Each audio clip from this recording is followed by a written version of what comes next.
ಬೆಂಗಳೂರಲ್ಲಿ ಟ್ರಾಫಿಕ್ ಸಮಸ್ಯೆಗೆ ಕಡಿವಾಣ ಹಾಕಲು ಕೇಂದ್ರ ರೈಲ್ವೆ ಸಚಿವಾಲಯ ಮುಂದಾಗಿದೆ. ನಗರದ ಹೊರವಲಯದಲ್ಲಿ 287 ಕಿಲೋಮೀಟರ್ ಉದ್ದದ ರಿಂಗ್ ರೈಲು ಜಾಲವನ್ನು ಅಭಿವೃದ್ಧಿಪಡಿಸಲು ಮುಂದಾಗಿದೆ. ನಮ್ಮ ಮೆಟ್ರೋಗೆ ಪೂರಕವಾಗಿ ರಿಂಗ್ ರೈಲ್ ಯೋಜನೆಯ ರೂಪುರೇಷೆ ಇಲ್ಲಿದೆ.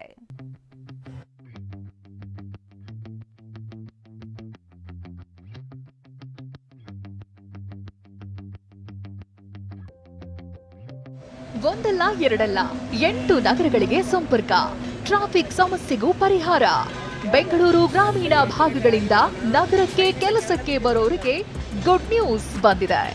ಬೆಂಗಳೂರು ರಿಂಗ್ ರೈಲಿನ ಜಾಲವನ್ನ ಕೇಂದ್ರ ಸರ್ಕಾರ ಪ್ರಕಟಿಸಿದೆ.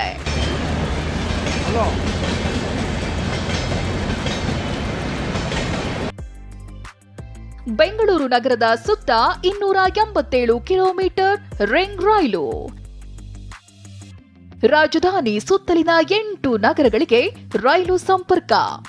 ಹೌದು, ಬೆಂಗಳೂರು ಗ್ರಾಮಾಂತರ ಭಾಗದ 8 ನಗರಗಳಿಗೆ ರೈಲ್ವೆ ಮಾರ್ಗ ನಿರ್ಮಾಣವಾಗಲಿದೆ. ಅರ್ಥಾತ್ ರಿಂಗ್ ರಸ್ತೆಯಂತೆ ರಿಂಗ್ ರೈಲ್ವೆ ತಲೆ ಎತ್ತಲಿದೆ. ಕೇಂದ್ರ ರೈಲ್ವೆ ಸಚಿವ ಅಶ್ವಿನ್ ವೈಷ್ಣವ್ ಈ ವಿಷಯವನ್ನ ತಿಳಿಸಿದ್ರು. ನಗರದ ಸುತ್ತ 287 ಕಿಲೋಮೀಟರ್ ಉದ್ದದ ರಿಂಗ್ ರೈಲು ನಿರ್ಮಾಣವಾಗುತ್ತೆ. 8 ನಗರಗಳಿಂದ ರಾಜಧಾನಿಗೆ ರೈಲ್ವೆ ಸಂಪರ್ಕ ಕಲ್ಪಿಸುವ ಈ ಮಾರ್ಗದ ಅಧ್ಯಯನಕ್ಕಾಗಿ ಕೇಂದ್ರ ಸರ್ಕಾರ 7 ಕೋಟಿ ಬಿಡುಗಡೆ ಮಾಡಿದೆ. ರಾಜ್ಯ ಸರ್ಕಾರ ಮತ್ತು ರೈಲ್ವೆ ಸಚಿವಾಲಯದಿಂದ ಈ ರಿಂಗ್ ರೈಲು ನಿರ್ಮಾಣ ಆಗಲಿದೆ. ಈ ಉಪನಗರ ರೈಲ್ವೆ ಯೋಜನೆ ಕಾಮಗಾರಿ ಶೀಘ್ರವೇ ಆರಂಭ ಆಗುವುದಾಗಿ ಕೇಂದ್ರ ಸಚಿವರು ತಿಳಿಸಿದ್ದಾರೆ. ನಿಡವಂಡ, Doddaballapura, Devanahalli, Malur, ಹೀಳಿಗೆ, Solur, Nidavanda. That kind of ring network is being planned.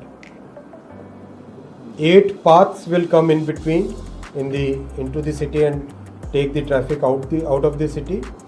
This will be about 287 kilometers.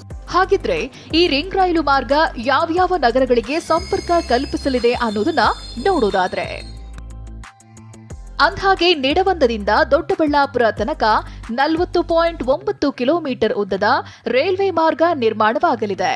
ಬಳಿಕ ದೊಡ್ಡಬಳ್ಳಾಪುರದಿಂದ ದೇವನಹಳ್ಳಿಗೆ 28.5 ಕಿಲೋಮೀಟರ್ ಮಾರ್ಗ, ದೇವನಹಳ್ಳಿಯಿಂದ ಮಾಲೂರಿಗೆ 46.5 ಕಿಲೋಮೀಟರ್ ಉದ್ದದ ಮಾರ್ಗ ಸಂಪರ್ಕಿಸಲಿದೆ.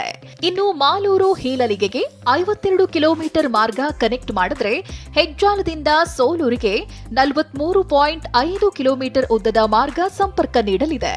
ಹಾಗೆ ಸೋಲೂರಿನಿಂದ ನಿಡವಂದಕ್ಕೆ 34.2 ಕಿಲೋಮೀಟರ್ ಉದ್ದದ ಮಾರ್ಗ ಕನೆಕ್ಟ್ ನೀಡುತ್ತೆ.